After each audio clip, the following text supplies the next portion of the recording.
Fi'lu kulli mumkinin. Fi'lu kulli mumkinin. Fi'lu. Tiga. Dua tak. Fi'lu kulli mumkinin. Au ta'duhu. Fi'lu kulli mumkinin. Au ta'duhu. Fi'lu kulli mumkinin. Au ta'duhu. Artinya? Suka-suka apa menemukan ucapan ini? Nya arti fi'lu kan mana? Nya bahasa ada yang hukum mana? Nya arti fi'lu.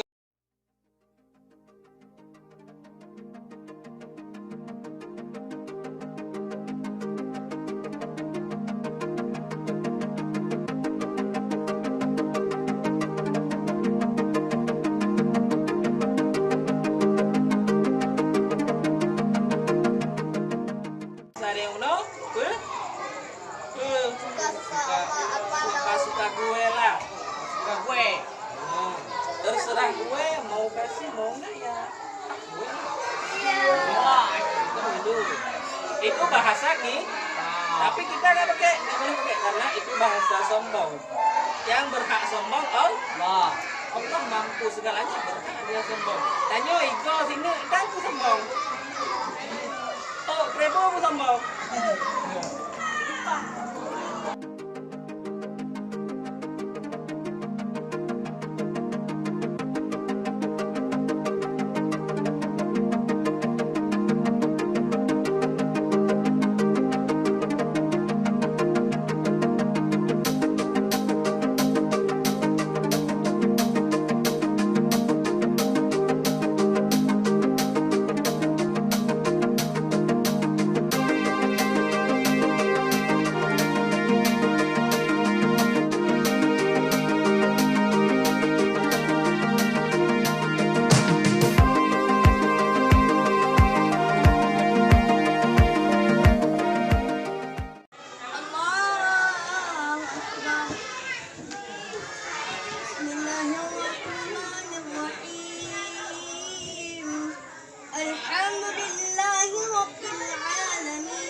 Assalamualaikum warahmatullahi. Assalamualaikum.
Sebagaimana kita maklumi bersama yang bahwa akhlak adalah merupakan modal utama untuk mencapai kebahagiaan dunia dan akhirat.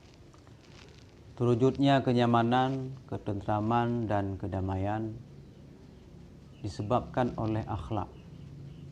Mulai dari rumah tangga, kampung, bahkan dalam suatu negara pun juga disebabkan oleh akhlak. Begitu juga sebaliknya, rusaknya suatu tempat, suatu lembaga, mulai rumah tangga, bahkan suatu negara pun dia akan rusak disebabkan oleh akhlak.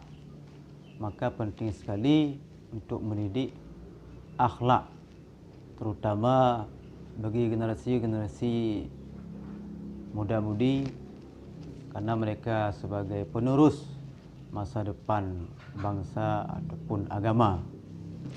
Oleh karena itu, peran penyuluh agama sangat penting untuk mendidik generasi-generasi muda-mudi yang akan datang.